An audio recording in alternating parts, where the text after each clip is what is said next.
morning. Oh, good morning. Thank you very much for joining us for this occasional talk with Kat Michael. It is a wonderful time to be here. It's Tamia and great to have Kat back once again. For those of you who do not know me, I am Diana Bowman. I'm an associate professor in SFIS. I have been asked to moderate this talk this morning for no other reason than I think I'm probably one of only a few people who can say wouldnt. So that is why I get this job. Kat will be talking on my take-home-based everything for about 60 minutes, and then we'll have time for Q&A after that. We do actually have people on the live stream as well, so there will be a bit of competition for the Q&A session. When we do open up for Q&A, please make sure that you state your name and where you are from, please. That just helps, given there's quite a few new faces in this room, at least for me. By way of background, Kat is a professor in the School of Computing and Information Technology at the University of Wollongong in New South Wales. She has backgrounds in information technology, undergraduate and her PhD work, and then if that wasn't enough, she has a Master's of Law in Transnational Crime Prevention. I've had the pleasure of knowing Kat since 2008, I think is when I first met her, and know her work extremely well. She's highly respected in the Australian community as well as the international community. And just by way of background, in part how Kat is here today, sometime in the middle of last year, Dave Guston sent me an email. The subject line was, "So do you know ... And you get that a lot as an Australian. Population 24 million, of course we all know each other. And so I sat there and I opened up the email thinking there's no chance in hell that I would know who Dave was asking about. And the name was Kat Michael. And I'm like, of course I know Kat. I think the last time I had her to my house was 2008, but it was a while ago. I still know her. So it was one of those moments where I was like, aha, Dave got it right. I did know her. So with that very brief introduction, I'm going to hand the floor over to Kat, who'll give you a bit more of an update in terms of her background, her experiences. One thing I do want to point out is Kat is the editor of the IEEE Technology and Society magazine, and Kat's actually brought a whole pile of them, so please do take them as you leave today. They're right over there. On that note, I'll hand over the floor. Thank you so much, Diane. Dave, to everyone at SFIS that I've met and haven't met, and to the engineering community that I have and haven't met, and to others from across the campus, welcome to my occasional talk titled Uberveillance, Embedded Surveillance Devices. I can't tell you what a privilege it is for me to be here to actually deliver this occasional talk. Last week I spent probably about 6 days at IEEE RFID, a conference dedicated to radio frequency identification technology that's read with a reader that's like this. So imagine my pendant was RFID enabled. I could scan the pendant and it could identify me with a unique ID. Last week I also spent time with business people, about 4 hours straight of workshops and tutorials where we talked about the future of embedded surveillance devices and the future of non-medical implantable devices. We did a walkthrough together over a 4-hour period, and what we did is we began with ideation. Where could this technology lead? We then looked at some of the product services that might be offered and have been offered, current offerings and new offerings. We then interrogated this with a narrative. We used a narrative to describe what these services might look like to the general community. And then we looked at socio-technical considerations, which included on the social issues, technical issues, and of course, regulatory and environmental issues. Interestingly, nobody during that 4 hours even questioned whether we should or should not go down that path, even though we were walking through a system of templates and performers that should actually educate the individual. They took it as token that I was actually suggesting that we head down this track. This is not atypical from my engineering experience. Somebody comes up with an idea, they talk about how it would take form, they will prototype rapidly, and then they will implement the solution. The build and they will come mentality, as my director at Nortel Networks used to tell me. Are we ready? Are we ready for Uberveillance? And Uberveillance, as is suggested here, denotes embedded surveillance devices. This is the place where I reside. You're welcome to visit. My ideal world would be if ASU, in totality, moved to Wollongong. And the university is somewhere, I don't know if you can see the light pointer, forgive me, just nestled behind these hills here. We're at the bottom, it's about 0 elevation, and literally it's rolling beaches across the way. I just needed to situate you in my life world. And so today we'll go through an overview, some of my professional activities, my personal research, the impact of my research, a vision for the Centre of Engineering Policy and Society that's being proposed here in SFIS, a cross-disciplinary and cross-faculty proposal for a centre, my leadership approach and my prior experience, and of course the valuable and invaluable Q&A session. I won't repeat this because Di covered my qualifications, except to say that I spent a good period of time working for Nortel Networks, traveling throughout Asia and North America, working as a network and systems engineer. And a lot of my practical experience that I took back into academia has come from that period. We counted about 150 responses to tender and requests for quotation and information. And my story really begins there.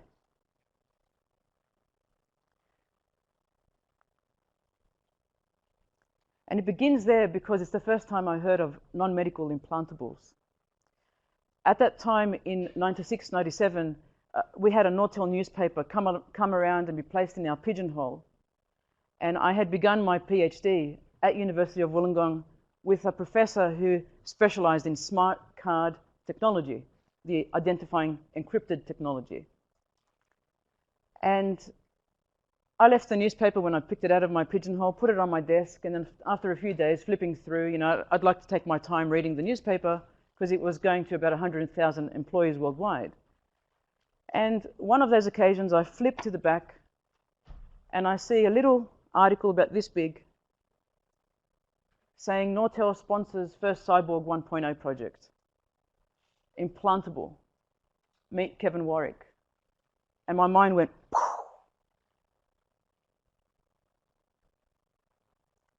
So that's why it started at Nortel, and that story has resonated with me throughout my whole experience and exploration and journey.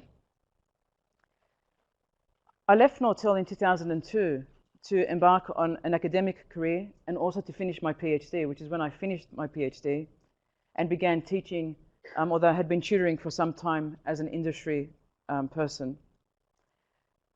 By 2007, I was editing-in-chief this wonderful magazine of whom you would know previous editors-in-chief, including Joe Heckert, who was here at ASU some years ago, and also the wonderful Keith Miller, a wonderful computer ethicist. I also have picked up the senior editing of Consumer Electronics magazine, and of course all of this is feeding into my research areas and growing and maintaining my network in cutting-edge solutions in the field. I'm on the Council on RFID, which is why I was in Phoenix last week, and that council is about looking at how to propel forward radio frequency identification, especially within supply chains and retail. Some of you might know that during the time of 1998-99, when the term Internet of Things was coined by Kevin Ashton, there was this big push for everything to be tagged by Walmart, by Benetton, and there was a huge backlash here in the States over the tagging of items, whether it was for supply chain or retail. Many people feared, particularly the group Caspian, led by Dr. Catherine Albrecht, an 18,000-sized NGO or activist group, lobby group, feared that everyday apparel items would be tracked right to the home. And I know this firsthand from Dr. Albrecht, that she was in meetings at MIT when people were suggesting that toothbrushes should be internally tagged, implanted, embedded with surveillance devices, so the companies would know when people were brushing their teeth and how often they were brushing and other behavioral traits. Now, that's a true story. that is actually when Dr. Albrecht moved away from the support of RFID in the supply chain and said, we're going the wrong way, particularly when Benetton was tagging clothing at the time, back in 2002. She led the anti-Benetton campaign because customers who were returning to the store to buy clothing could be identified by simply walking through a rigged up doorway. You're a returning customer, you're wearing Benetton clothing, you go back in, well, they know most likely what you're going to purchase and what your purchase history has been like without even asking you your name. That got me thinking a lot about privacy. Professor Roger Clark from the Australian National University noticed some of my work when I went into academia, called me up and said, what are you doing? And I said, well, what do you mean, what am I doing? I'm in the information technology school, I'm researching tagging and RFID. And he said, well, do you agree with it? A very confronting question to somebody who's just entered academia and wants to make their mark. Trusting him and having known his research as part of my own studies, I talked to him very openly and he said, you should join the Australian Privacy Foundation. It took him 2 years to talk me into joining the APF, but I'm glad I've been a member since 2008. It's the oldest privacy foundation in the world, and it's very non-traditional for an engineer and an information technology qualified person to be a part of a privacy foundation. But I'm glad to say to you that foundation is multidisciplinary and doing wonderful work.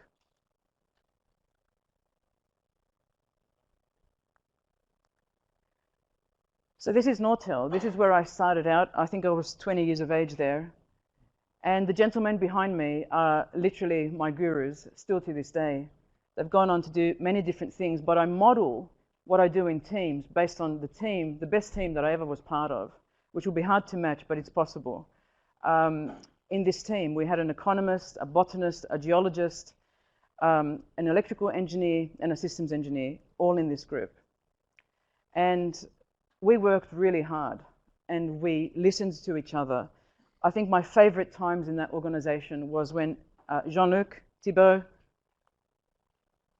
this gentleman, and Daniel Allard, who's passed on,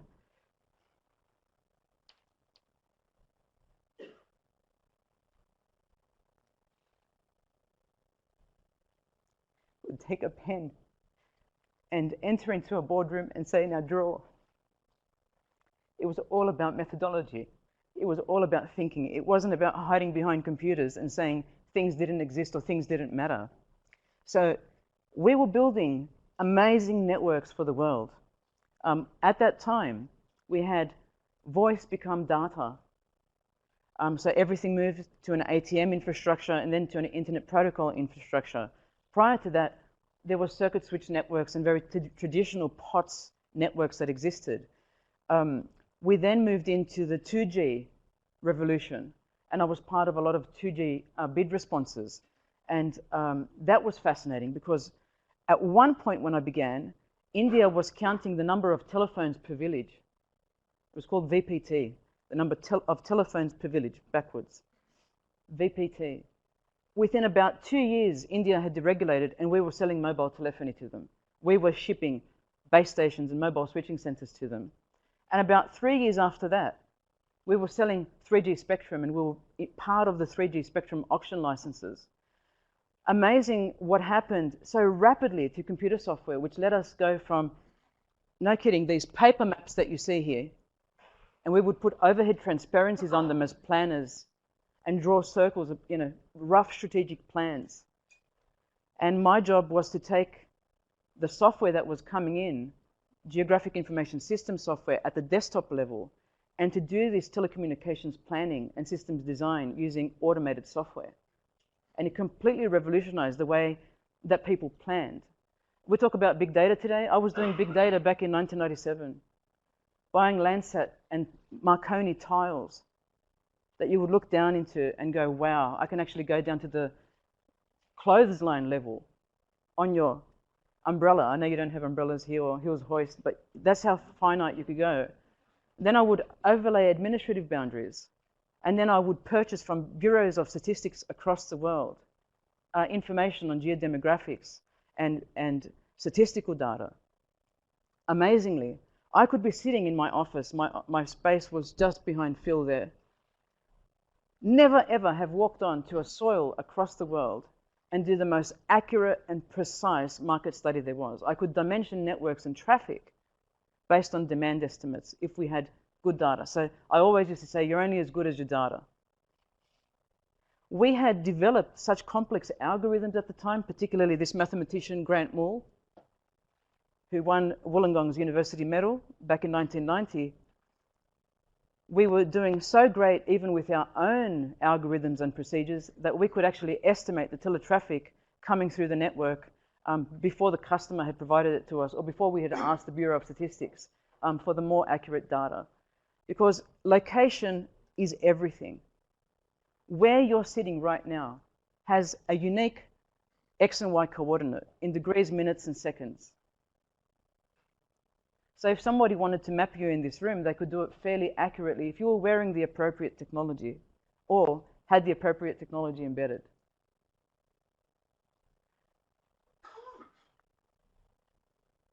This is the gentleman whom Nortel sponsored in his Cyborg 1.0 experiment at the University of Reading. He did his training at BT, at British Telecom, and the gentleman who, I think the pointer's gone, the gentleman who created the idea towards implantables was Peter Cochrane of BT. He was the head of BT, the chief scientist. And he was talking about the soul catcher chip back in 1997, a concept that was vague, but not so vague that most mobile telephony vendors who manufactured handsets used to say, well, right now we're manufacturing handsets, but soon we won't have to. And I used to question this whole notion of why wouldn't you have to hold handsets? Because basically the idea was embedded technology that would allow us to communicate without the use of a physical piece of infrastructure. So if I could think network, and you could think call my name, use a unique ID, that we would be able to communicate without the use of technology. And most people, despite that we rely on our mobile devices, would admit that we don't like carrying them, we don't like them near our brain or our head, we forget them, and we're a little bit stressed out when we lose them or leave them behind, or when things are stolen. And I don't have the slide here, I have it in the presentations for Thursday and Friday, but my managing editor of this magazine, who's pretty conservative, wrote me an email about 3 weeks ago, and I asked permission for me to retell this story. She gave it. She said, Kat, you know me, she said, you know, I don't really like things like implantables, but today I wish it was in my body. You know, and then she wrote or had an emoticon there with a tongue sticking out, like, got you. But most of us, if we really deeply admitted it, we don't want to be carrying these things. We hate wires, we like wireless, we hate charging things, it's impractical, and most of us would really not want to hold anything, but we know we have to at the moment. So I'll get you thinking on that as well.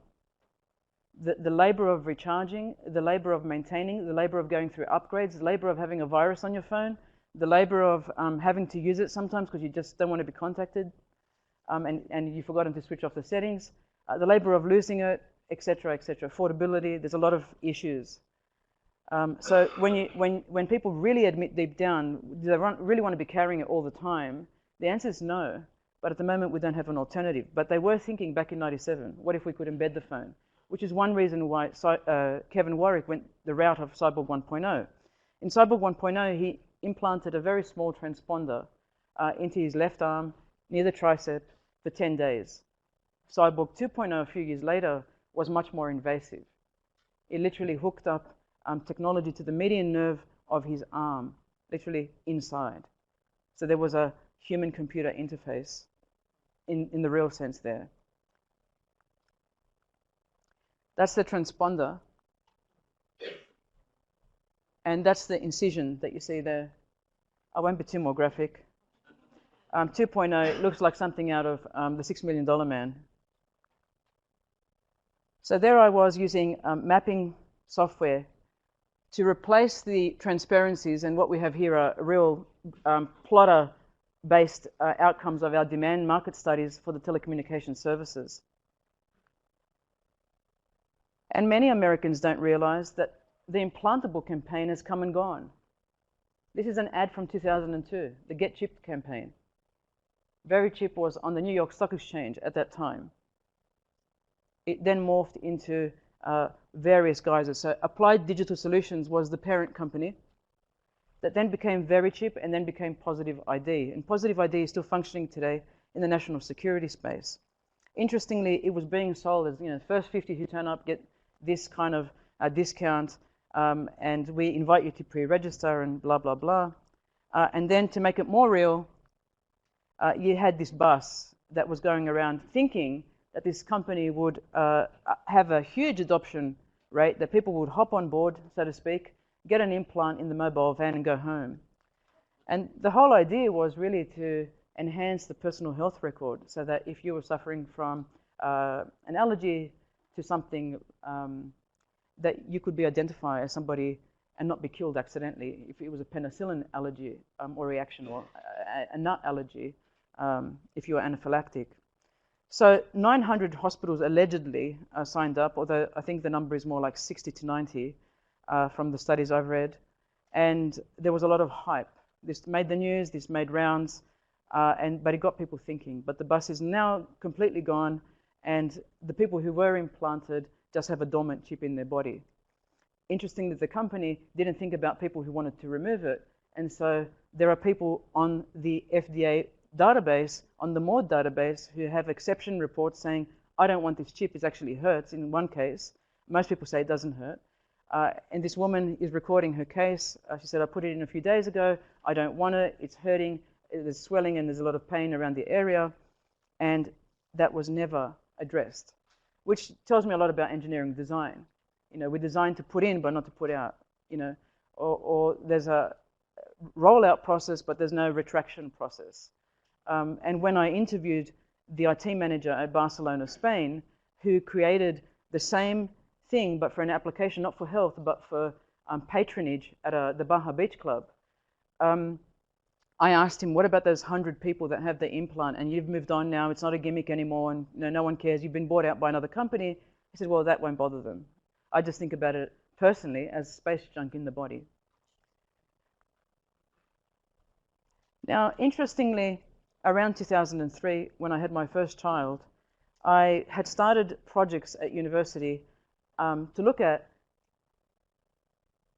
how do you actually create data when there is no data. So I know what I used to do when I was in some of the Asian countries where data didn't exist or limited data existed, or in the case of Korea, they wouldn't give me any data in South Korea because they were worried. Even though I wrote letters, I got clearances from internal in the organization, South Korea would just not hand over spatial data. Because at that time, they weren't global suppliers, they were piecemeal suppliers.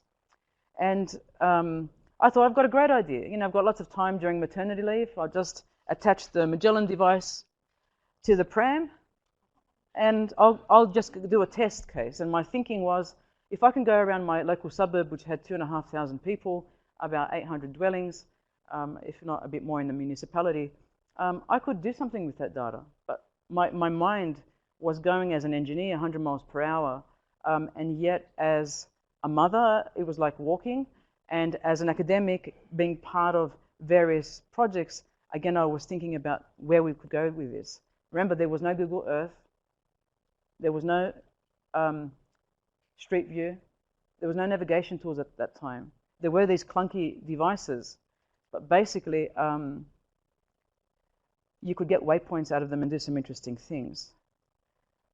And then I thought, well, what if lots of mothers did this? What if women across Australia could put this device on their pram and we could collect data on every household?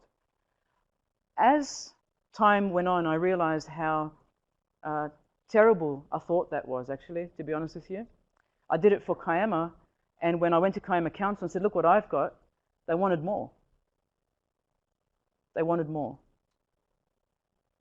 And they wanted to know how many garages people had. They wanted to know how the distance of the alleyway from this to that. They wanted to know the frontage. And of course, they had the cadastral blocks on paper, but they didn't have them in any other form. They went through a whole digitization process. I abandoned the idea because what happened was the GNAF came out in Australia, the Geographic National Address File, and there was no need for me to redo the work. Somebody had already thought of that about a year into my thinking around this. But location is key because you've got dwellings and you've got things that move. Packages move, people move, boxes move, cars move, animals move.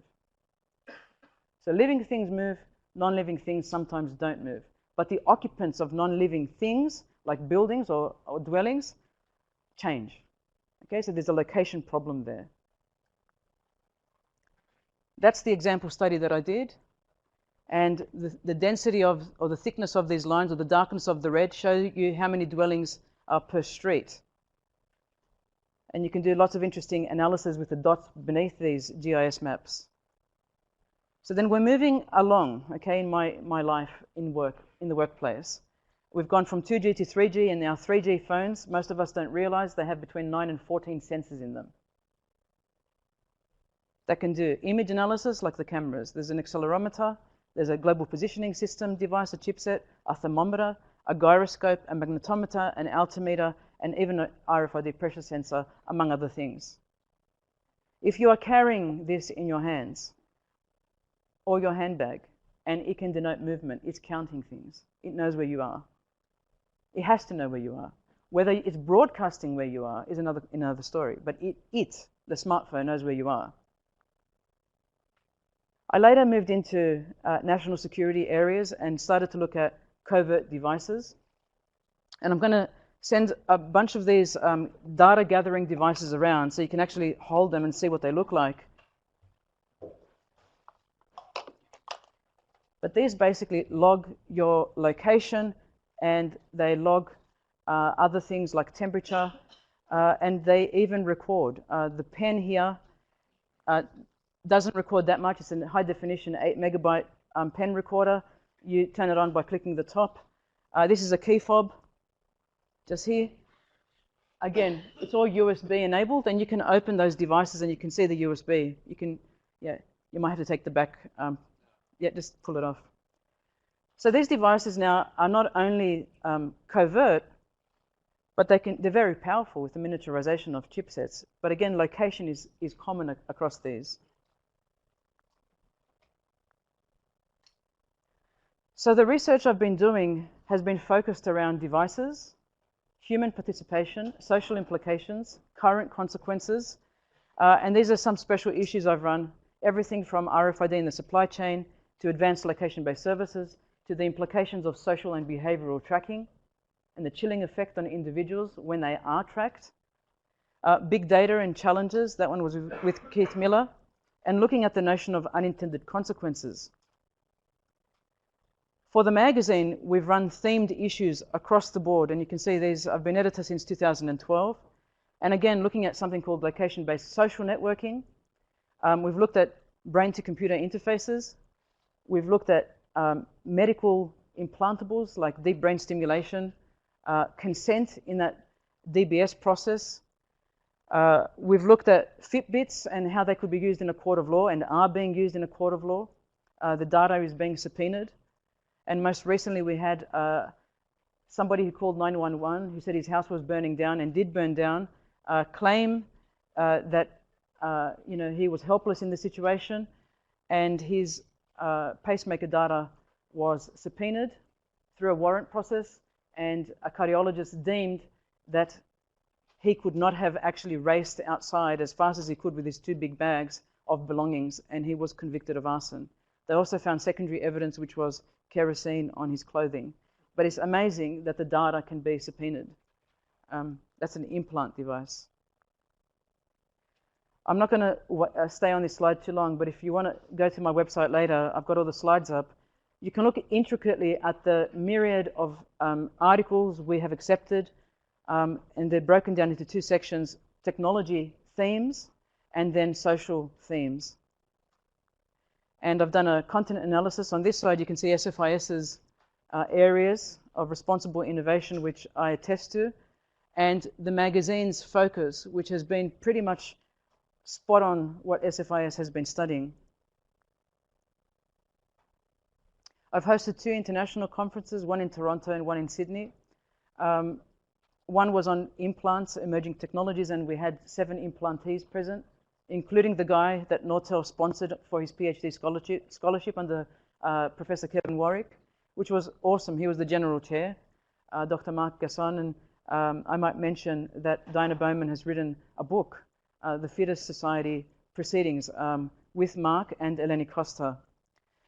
There was the Wearables Conference in Toronto in 2013 that I hosted with Steve Mann, and that was at a time that Google Glass was really firing. And what happened there is we had Thad Starner from Google come and present as well, and a myriad of other stakeholders in that space.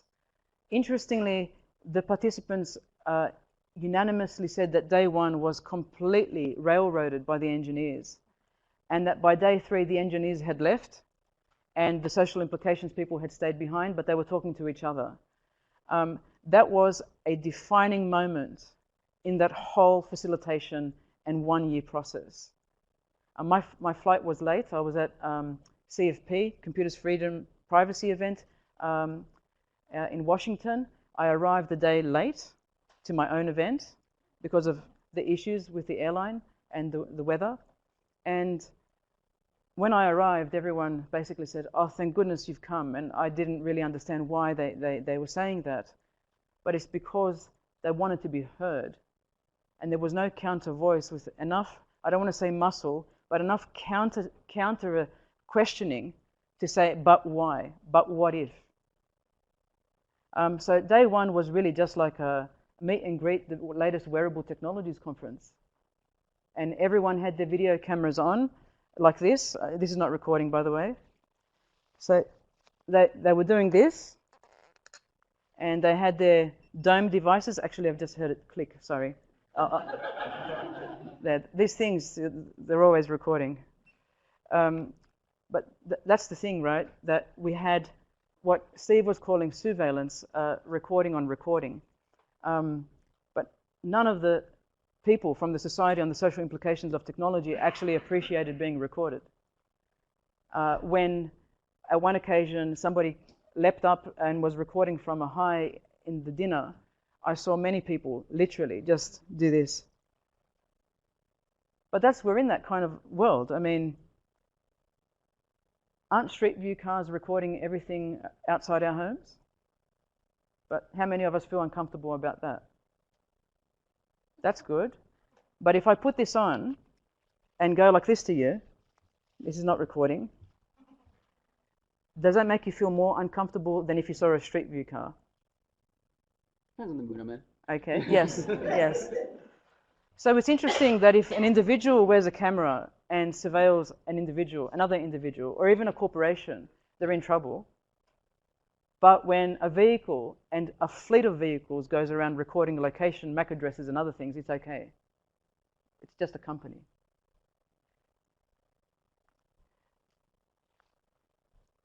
Along the way, I've also, with my wonderful husband, MG Michael, and many other collaborators, annually we've held a workshop on national security technologies. It's in its 10th year this year. We started small, about 55 people I think it was, grew to about 100 in size, and then back down to 40 specialists at a time. But there were amazing people at this conference, people from government, people from the Defense Science Technology Organization, transportation specialists, lawyers, health professionals, security experts, accountants. It was a melting pot. And this continued to happen every year. This one was on dataveillance and Uberveillance, Uberveillance denoting embedded surveillance devices. Again, specialists in technology, location tracking. This young man was one of Australia's foremost location tracking experts from the University of New South Wales. This lady is a member of Parliament now. She wasn't at the time, but she is, and quite well known. And this gentleman is the head of policing, where our police officers go to get trained, Nick O'Brien. So we were able to bring people of interest on a specific topic, and it was extremely successful year on year. The Prime Minister and Cabinet have purchased these books, and they keep asking for more, but we've run out. Social implications of covert policing, especially on human rights. These books are about 600 pages in size each, and this one was launched in 2009, but looked at the whole notion of automatic identification. I've conducted interviews with key informants of implantables. This gentleman, for instance, was responsible for using the very chip in a small organization called citywatcher.com, which used to consult for the council in Ohio, Cincinnati. But all of these people have had implants. All of the interview transcripts are available on the website if you wanted to look at what was going on. And some of them are proponents and others are warning about what happens. How do you digest all of this information? My opinions and editorials are very broad in topic. Emerging technologies encompass a great number of things. People are often shocked at how broad the topics that I tackle are. I've done a lot of public speaking at significant events like the Opera House in Australia and the Academy of Science. We've done mini documentaries on various themes of unintended consequences and implants. I do a lot of media. I think one of the most important things is that academics have to communicate their work outside the academic setting, beyond the industry. Whether it's television, audio, but it's very intense. A lot of preparation, as the wonderful Heather Ross knows from her wonderful podcast with Andrew Maynard and some of you from here. Keep going with that, it's brilliant. The work's being downloaded. In this instance, you can see how much it's being downloaded every month. That's about conservatively about 70 to 80 a day of the papers. There's 700 outputs, but some of them are traditional and some of them are non-traditional. I try to go into the traditional first and then just let myself free rein during the year. I encourage multidisciplinarity and multi-output levels. It's not enough for me to get into proceedings of the IEEE. That's fine, it's great. I can pat myself on the back for the 6.8 impact factor, and I can pat myself on the back for the great grant that I got as a chief investigator in 2007, but that's not the point. Our work has to make a difference to society. So research should never be done alone. And here are the brilliant faces that have enabled me to work so hard and so with such flourishing success over time. And their success is my success and vice versa. I've had about 40 students that don't all fit on this screen, but the people I'm actively collaborating with at the moment are. I owe a lot to this man who I think is the underpinning of most of my research, my husband. Anas Aladat, who's now in Jordan and then in Dubai at the American University. Dr. Roba Abbas, who's back at Wollongong. Christine Paraxis, who's a behavioral motivator specialist. Jeremy Pitt from Imperial College London. Samuel Wamba down the bottom, and the other wonderful faces. But everyone here does not do the same thing. We all do different things, and we come together on projects. We analyze a survey in a different way. We may have the same data, but we use different methodologies. And so sharing the methods, sharing the theories, sharing the outcomes, sharing how we're going to write it up, where we're going to target, why we're going to target. And there's not always agreement. It's okay to disagree.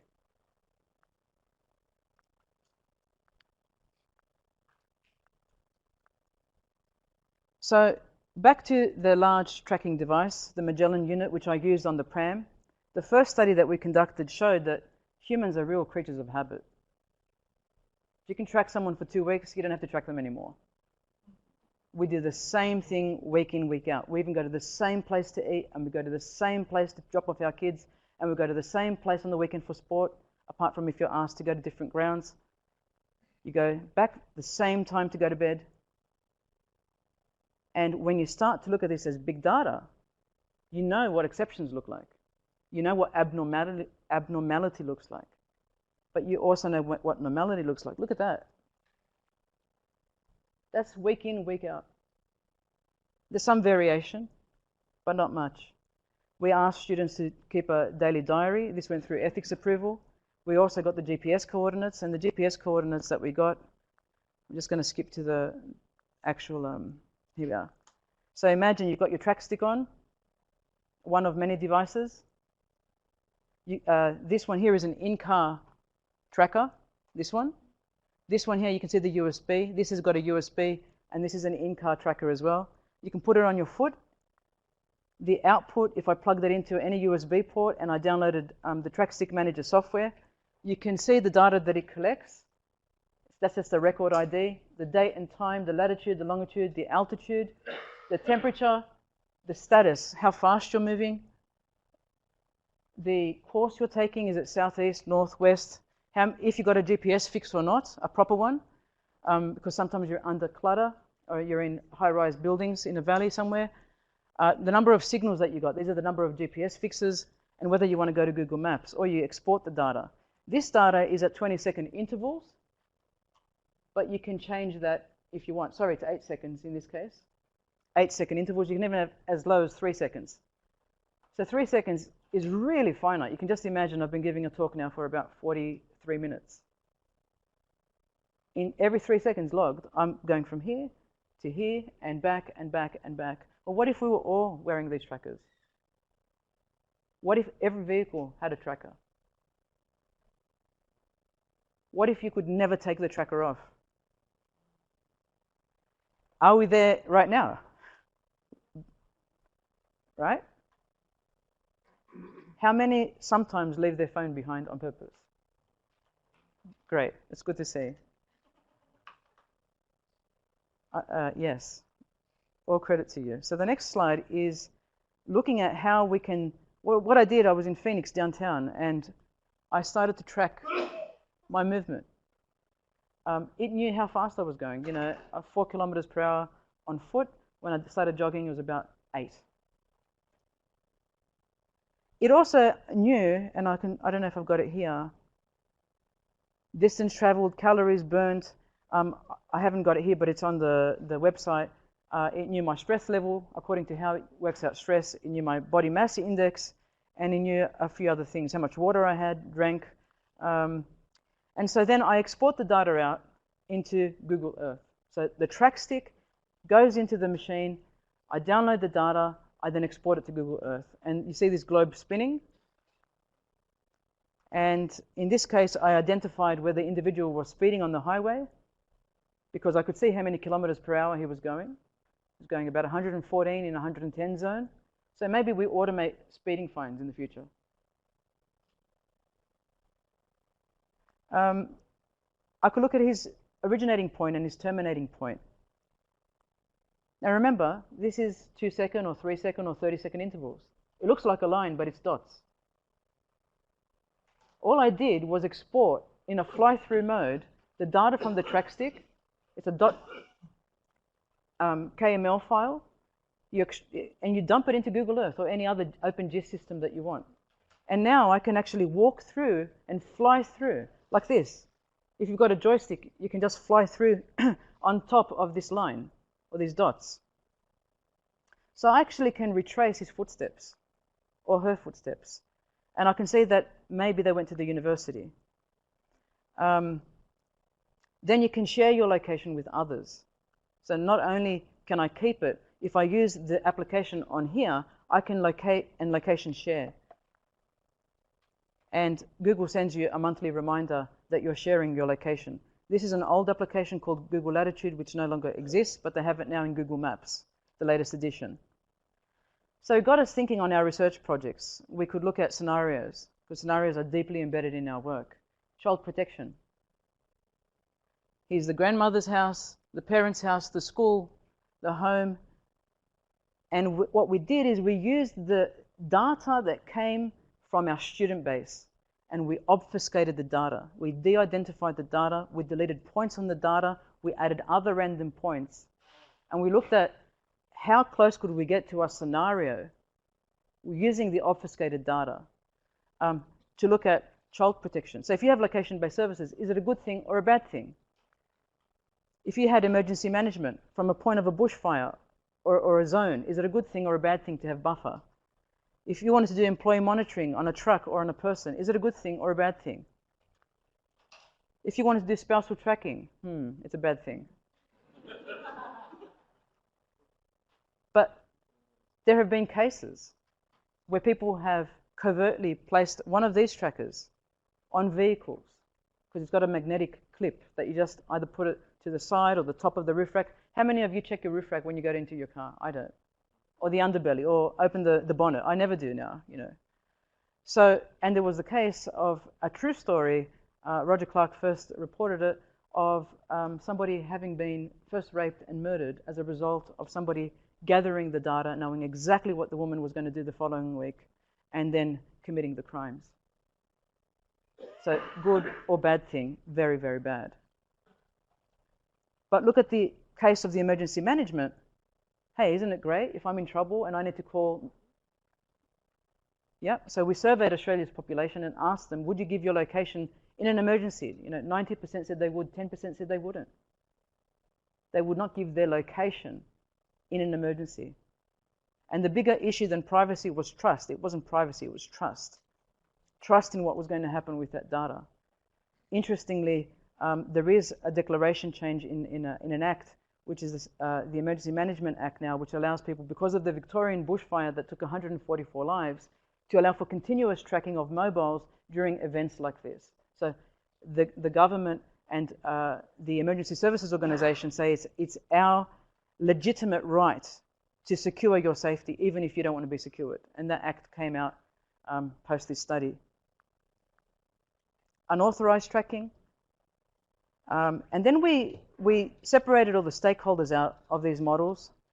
We spoke to content providers, application providers of location services, wireless network providers, handset providers, a whole bunch of providers, and we provided these scenarios like the ones that we had built in the GIS, but in a pictorial fashion, and asked each person that we interviewed as representatives of these stakeholder groups, what do you think? What do you think about these scenarios? Qualitatively, what do you think? And we had benefits and concerns coming out. No surprise there. You'll get both. You will get both every time. But how do you ensure that negative consequences don't happen from technologies that are useful? There's one for you. I think I will struggle with that in all my research life, when I can see the benefit of something, but it can be used in nefarious ways, or in ways that can hurt another. Can we control what everybody did, even in the perfect world? Probably not. We can't control what everyone does. Can we institute industry guidelines for best practice? Yes, you can, with co-regulation. Can you lobby for changes in acts and legislation? Yes, you can. In this case, we had the Telecommunications Data Act, we had the Telecommunications Interception Act, we had the Surveillance Devices Act, we had the ASIA Act, we had Workplace Surveillance Act. We had all these acts that would be influenced by what we came out with in this study, because it was about location-based services.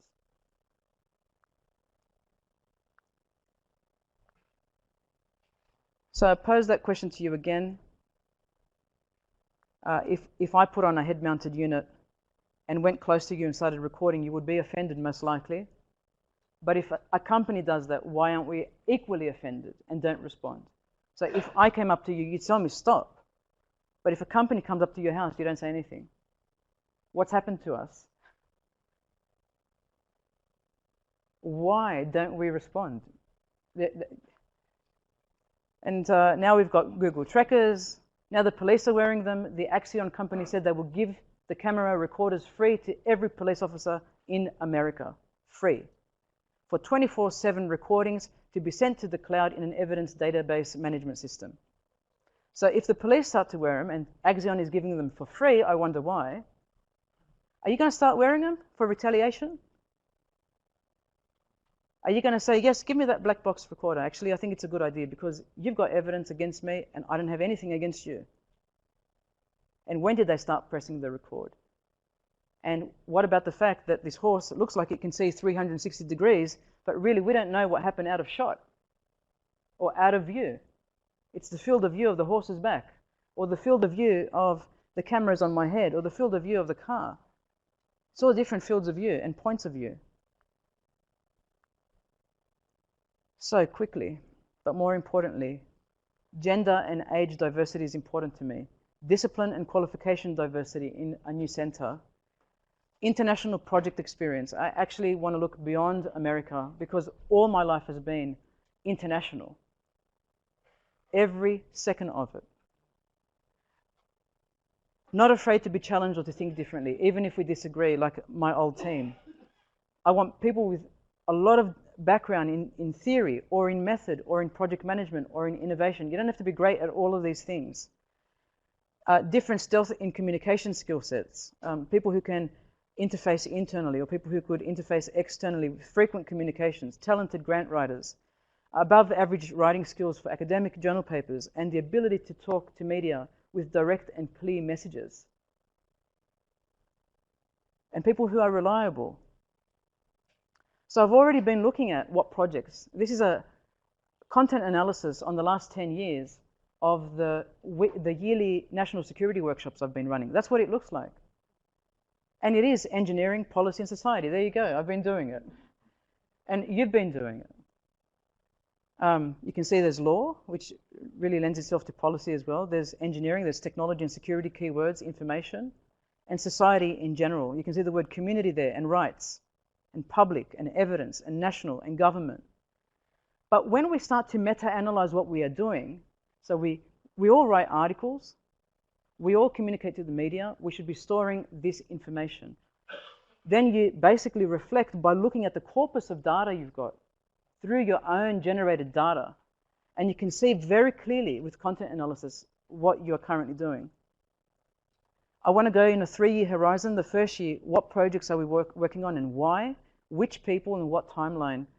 Strategize, identify the stakeholders we will connect with, apply the appropriate methodologies, budget accordingly, and set up the first campaigns that will roll out in year 2. In year 2, I want to launch the campaigns, and they'll be dependent on the period of time in the year. It has to be timely. New Year's for New Year's resolutions like giving up your smartphone addiction or distraction. But all of these things will be timely. Reach a targeted audience, but also a local, national, and global audience. All at the same time, you're interfacing globally.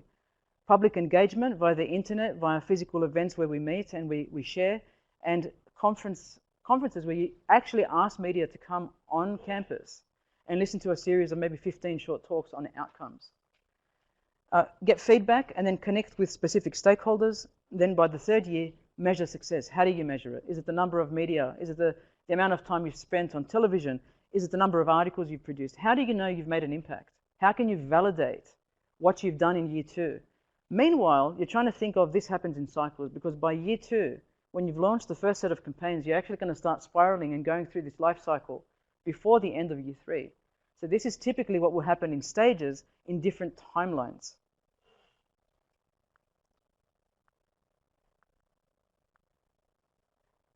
Finally, I just want to share with you that I bring a lot of leadership experience, particularly in the last 4 years. I have led a research group, the IP Location-Based Services Group, where there was an industry partner involved, Nortel Networks, that then became Andrews Corporation. And it was a stack. I didn't have all hardcore engineers in that group. I had people working on ethics, well, something that we called profiling. We had enablers like software. We had hardware like Wi-Fi, and people were testing different things, but it was a stack.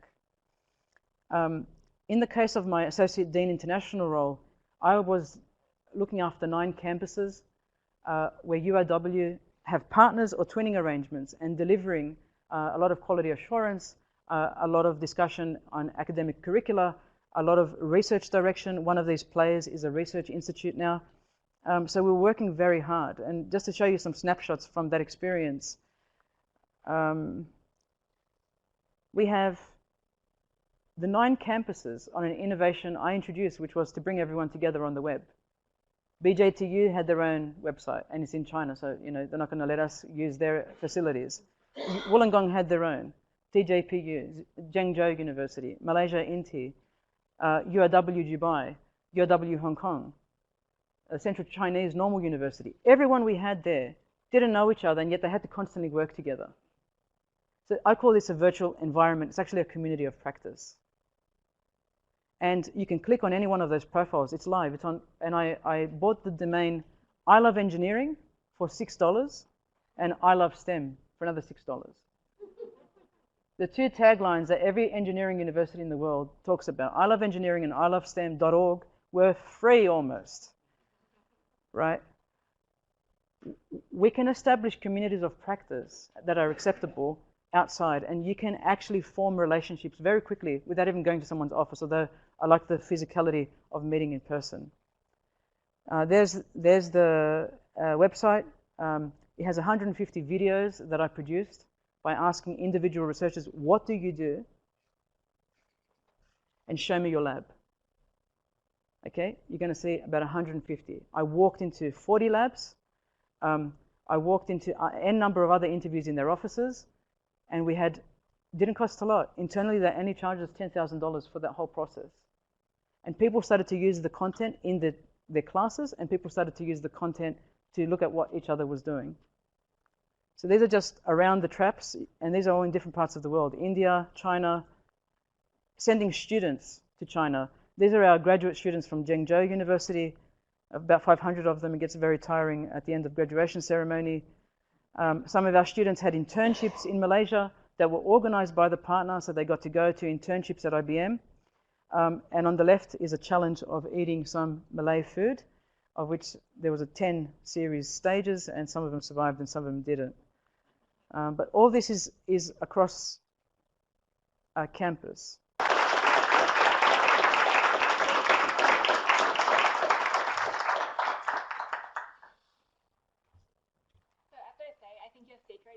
Do not sleep. I feel exhausted just listening to that output that you have done over your career. It's phenomenal, and I can only imagine the types of questions that we're going to have now. So I will be with the voting mic. If you could just put up your hand, and I'll try and create some sort of order to the chaos. And just remember, okay, I think this is coming on. I can't just remember. It is. Well, it's supposed to be on, but I think the battery. Okay, here we go. Yeah, you just have to speak like directly. And please remember to state your name and where you're from, and I'll start off the back.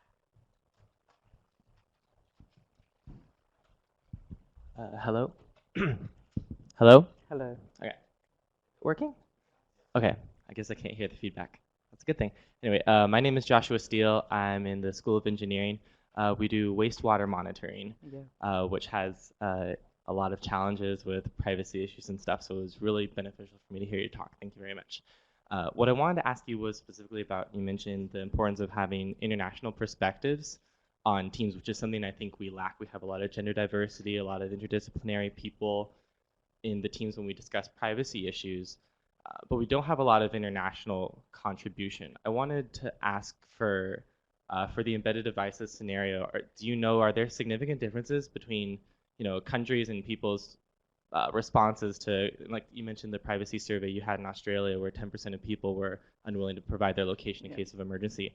Are there, you know, statistics you can provide for things like that, comparing different countries as far as people's interests? Definitely. On my website, there's a, just type in transnational surveys.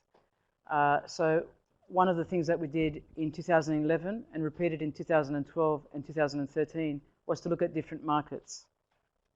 The market we chose for embedded surveillance devices was Australia, the UK, India, and the US. And there were marked differences in what people believed. Interestingly, we honed into the Indian population. There was a lot of variation there. And the qualitative responses, there was one qualitative question. Everything else was quantitative. Would you take it? And why or why not? And the responses went from, and by the way, only 8 people said they would, of the 453 that responded to our survey. 8. And there were another 4 conditional accepts that said, if my boss makes me, I will. The rest was like, and we've run a content analysis, you'll find several papers on this.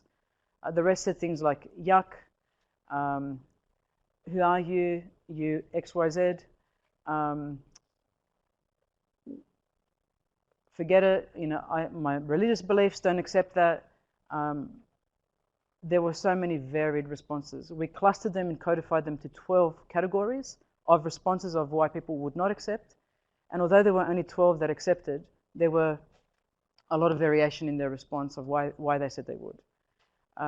Although we categorized them into conditional accept and accept finally. There is difference, and we're seeing the deployment of implantables right now in Sweden. The Epicenter organization has 150 people who have volunteered to be chipped, and there's 200 companies on that site. There are 2,000 employees on that site, and they use the physical access control, the chip for physical access control, to log on to the photocopier and to pay for their meals, and then to get together biohacking events. A lot of these implants are happening at implant parties. But then when you have recognized personalities like Peter Diamandis or others like biohackers who promote the possibilities of implantation. We even had a gimmick of somebody walking through Scandinavian Airlines to get on a plane at an airport. And the airline, of course, washed their hands really quickly. We had nothing to do with this, but they still allowed the demo to happen. So it looks pretty amazing. You walk on, and instead of holding your boarding pass is your implant. It's like the black box recorder. It's Big Brother on the inside looking out. You know, then you can think about security issues, identity issues. But to answer your question, we've also done it in the Greek market for 2013, but haven't analyzed the results for that market yet. But we have lots of responses. But there's variations. I mean, Christine Paraxlis, whom you've seen in that picture where I showed you my fellow collaborators, was one of the first academics in America in 2003 with her supervisor, the late Robert Wolk, to analyze how many Americans would uptake the implantable. And Christine studies behavioral motivators. And she saw what she saw. I mean, her papers are available on IEEE Explore. They've been cited in my own papers, but why do people want this? It's a good question. Or why do they say they want it? Thank you so much for this. Can you? Yes. Okay, wonderful. Hi, I'm Elizabeth Garvey. I'm a PhD candidate here at SFIS, and I work for Andrew Maynard. All right. So I was really excited to hear that you were coming, and Thank you so much for this presentation. Your last example of the bushfires as a wildfire survivor and somebody who owes her life to EMS, that last little bit of your talk was really sort of poignant and pressing in my own mind. But I also come from the open source software community, and I worked very briefly in cybersecurity, and we're often criticized, perhaps is too strong a word, but we're characterized as people who are very wary of this kind of technology, and we're sometimes the first people to be contrarian and ask the question, well, why could you possibly want that? As someone who's worked with the Internet of Things in the way that you seem to have, what's the one question about the Internet of Things that you wish people would ask you more often? Well, will it work? Will it work? I mean, everyone thinks new technology works. Technology doesn't work. It doesn't work when you want it to work. That's the other thing. We assume that it works. And a classic example of that, when we first started the ARC project, the funded project on location-based services and influencing telecommunications policy, just say we bought 2 handsets, right? I used some of the grant money and bought 2 handsets and connected myself and Dr. Abbas, the young lady that you saw there who's done a brilliant PhD about 3 years ago and still publishing from that research. We shared. And that day, I turned it on and I was headed to Queensland for a meeting at a conference. And because I was in my house in the morning at 6 o'clock, and I thought, oh my goodness, this is tracking me even to the place in my house. I have a long home. I'm thinking, it knows I'm at the back, it knows I'm at the front, it knows you can, but everyone is the same. But I thought this was amazing. So the innovation in me, the glitz, I can't escape it. I will always feel, wow, this works. But I assumed that it was working appropriately for Dr. Abbas. So I get to Queensland, because by then it's like 9 o'clock in the morning, I'm ready for my conference, and I'm typed in whatever I needed to do, and it's tracking me down the road. I'm looking outside and I'm thinking, oh my gosh, that is that landmark. And I'm going down the road with a taxi and wow, this is working. So then I ring Robo. I said, Robo, it's working. And I said, I know you can't talk, because it was showing me that Dr. Abbas wasn't at work. I thought she was at a client site. I said, so I'm going to hang up and ring you at the end of the day. Bye. And it was completely wrong. She was at the office, but Wollongong is nestled down the bottom of a hill. And it had her about 4 kilometers to the left. And I thought, at that time she was working for a web company. I thought, she's at a client site. I won't disturb her, but I'm just going to say how surprised and excited and wonderful it is. Well, what did she do for the next 128 days? To prove a point, my own PhD student who was on scholarship obfuscated her location to the office for 128 days and said, you want to believe that? You will never forget this, you know. And I'd see her in the morning, how you going? Because we're very close. Hey, how are you? You know, and she'd just giggle, like completely giggle, and like act like nothing had happened. But why me, of all people, who don't trust tech, who know that tech fails, has seen tech fail? I trusted because it worked for me, but it didn't work for her. And we have these arguments very often in society, in families even, where you go, but I saw you, but I got that message at that time, or I accessed my, what do you mean you weren't there? And if you go to Google Maps, from the innovations from 2012 to 2013-14, because Google, I think, updated Google Maps and made a mistake with its updates. It's actually gone to a worse software platform than before. There were women writing on the blog saying, can you please fix your Google Maps, because my husband uses it to track me. And because now it's off in terms of location fixing, my husband thinks I'm cheating on him. And I thought, that's just somebody making it up. And then I went to the next page, and the next page, and the next page, and then the threatening lawsuits. So we all might think, this is funny, you know, who would do that? People are doing it, and people are doing it covertly. The fastest way we argued for Latitude to have done that for covertly tracking your spouse, because, by the way, if you go to the websites of trackstick.com, that's one of the uses. It says spousal tracking. That's why we put the scenario up. You go to the website and have a look. So the reason these websites, what they were doing, these spouses would drop their own mobile phone in the boot of the car. Oops, honey, I forgot my phone. Actually, no. They were looking at their phone and where their wife was going in the car. Right? So if I've put a desktop application here for tracking, and then I place it in the boot of my spouse's car, I look up my own details. I don't even have to hack anything. I'm looking up Google Maps, and I'm looking at where the car's going. But how do you know that's accurate, guys? How do you know that? When I started to look at legal cases in the States, Acme had an interesting case where they accused somebody of going past one state into another. They were going to charge them extra for mileage in the car, the rental car. Well, the guy won the lawsuit. You didn't tell me you're going to track my car. Now everybody knows we're tracking cars. But at that time, nobody was tracking. What about the government the government employer who gave the phone, company phone or government phone, to the employee and then tracked the employee without telling them that they had an app on there to track their movements? That's a case. And you know what? The guy actually lost his job in real life. You know what they said? Because he had to claim remuneration based on where he was. It was like a contractor going off onto sites and you had money. Well, you weren't there. You said you were there. You claimed for that hour that you were there. You weren't there. The guy was fired. It became a court case. All these very interesting court cases that we're not sort of paying attention to. We are now to the Fitbit, and we are to the guy whose cardiac pacemaker data was subpoenaed. You know, the Fitbit was subpoenaed. In Australia, we have an Opal card. It shows whether you're entering a station to get on a train or exiting, the exit gantry. Your toll pay pass in your car is showing your direction. In many cases, these devices have been, at least for those who have been victimized, have put the killer to rest in the sense that they've convicted the right person, or allegedly the right person. It's not an implant, it's a pass that's transferable, right? Or a toll pass. But in one way, after the fact, they found the person that committed the murder, or we think at least. But on the other hand, someone still dies. These technologies don't make us secure, right? I could be tagged all over my body. If someone's going to attack me, they're going to attack me whether these go off on alerts with red signals. It takes time for emergency services to come. So it's more about after the fact. But does it work? And you know what? It doesn't work.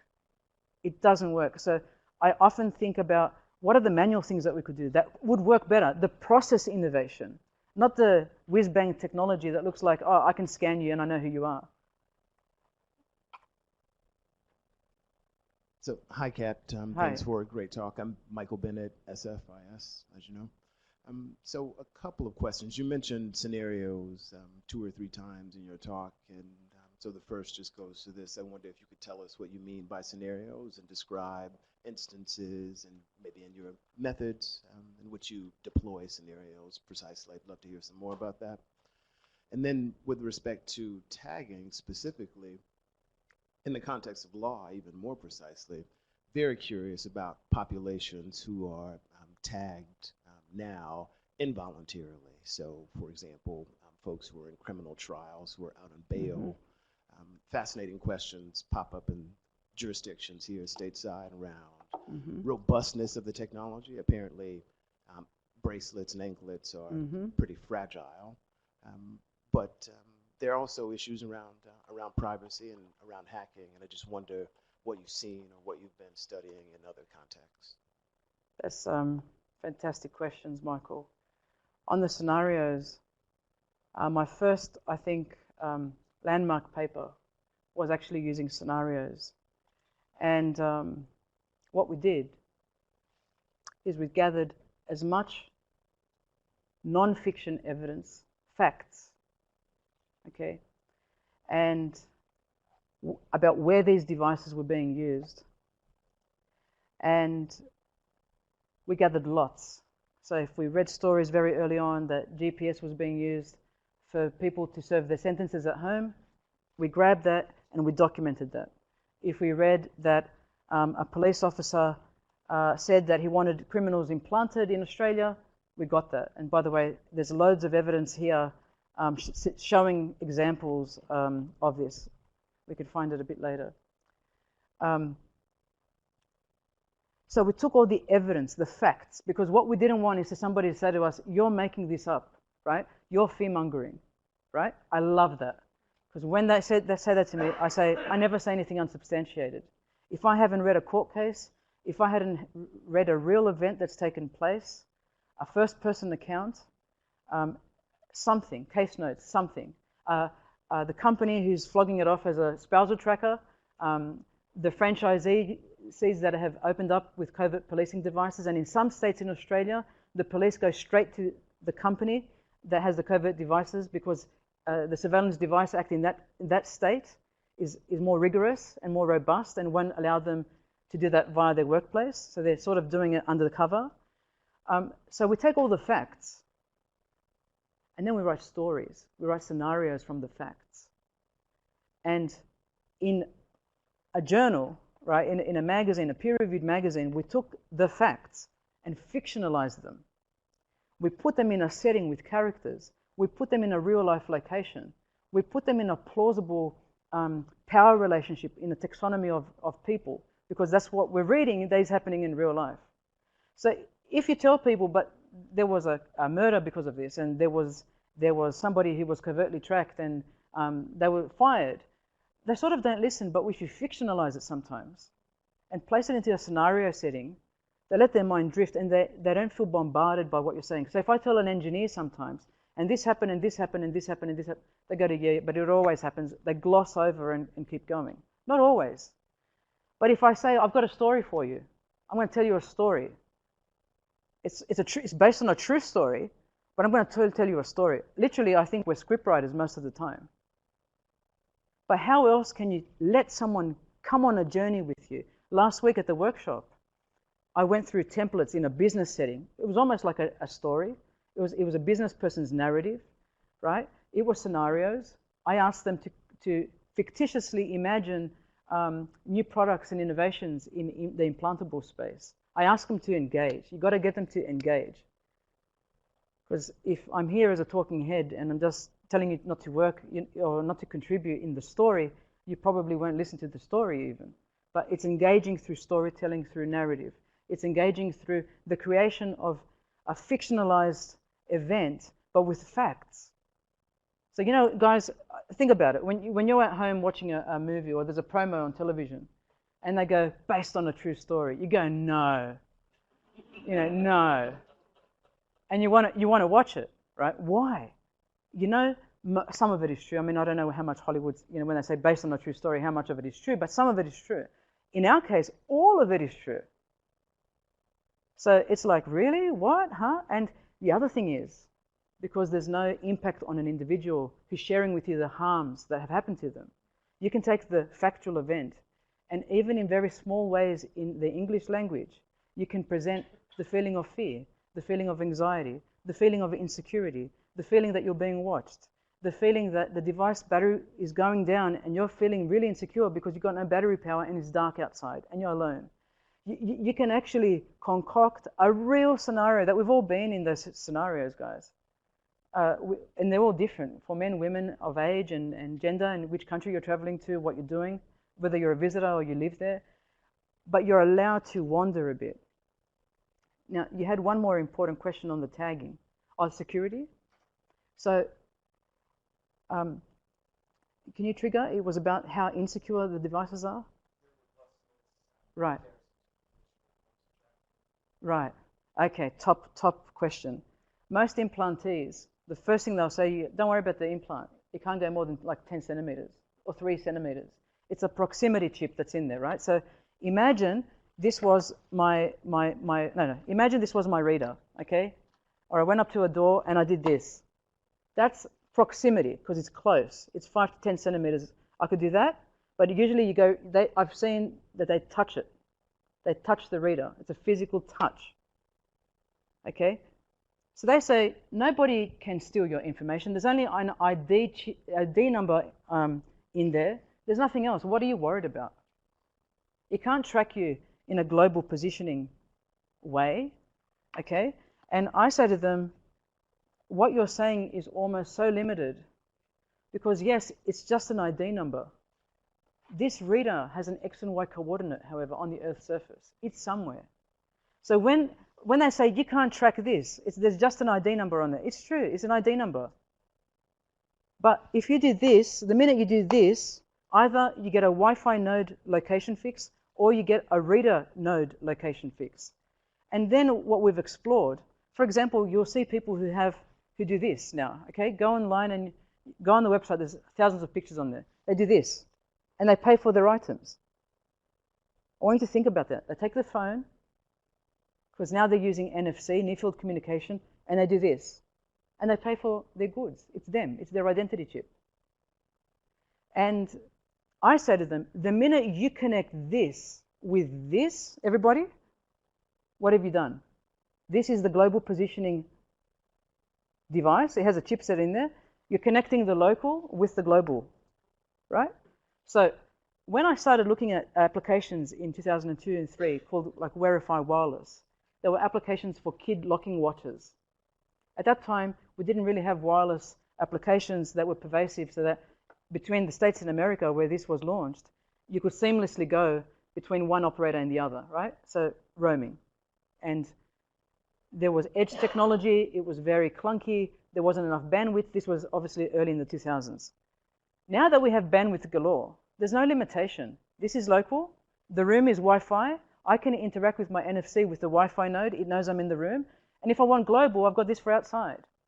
They are testing the potential for GPS chipsets in implants. It's not going to be for a while. Like, I can't see it. There's too much water and internal, like GPS will not work because I don't have a direct line of sight to the satellites. That's the first thing. I'm in a room. But my Wi-Fi node works. It knows where I'm on the campus. If I had a campus map, I could show you the room 164. So local, once I go ding, global. So I say to them, you don't know what you're talking about if you're trying to communicate to the public. And this is a statement that I made last week. When it suits the implantees, they say it doesn't track. It doesn't track you. It's just an ID number. But when they want this whiz-bang function, like you can do e-payments, they go, oh yeah, you can do anything. Right? And if you want to see it in an architectural sense, I want to go there just quickly so you can see. I passed this slide very early on.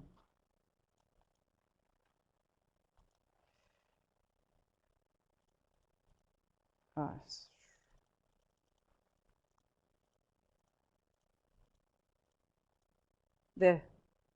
We created this. This is a real functional solutions architecture in 2005.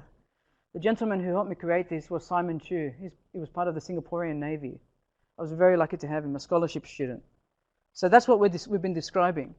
GPS, global, cellular networks, because that's satellite technology. That's your 3G network.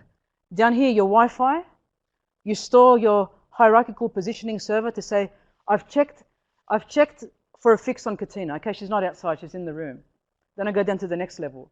Katina's in a room. Can I locate her? Was there an entry point with the RFID scan? No? Does she have a phone? Okay, we found her. If there was a reader at the front, we've got her. And Nokia, in about 2004, had created a device with an RFID reader at the bottom. Now we don't need the RFID reader because all of these are NFC readers. You know, when you see either through QR or you go like this and you swipe and you can see, it's global to local now. But the last point, the last defining frontier is in the body. That's the trajectory. We've already gone from global satellite down to the, we can see with the camera, we can zoom right down to the house, to the dot. Street view can give us the street level, right? But person view, I can wear the camera on my head, on here, but Uberveillance is the embedding of the technology. The black box recorder, like on the aeroplanes, but in your body. Physiological characteristics being saved, location stepping, whatever you want. That's the last frontier. So one of the advantages of standing up the front as a moderator is I get to see the horrified looks of people as they respond to what you're saying, Kat. So on that note, it's a perfect time to draw this to a close. Thank you so much for your presentation, and thank you to everybody.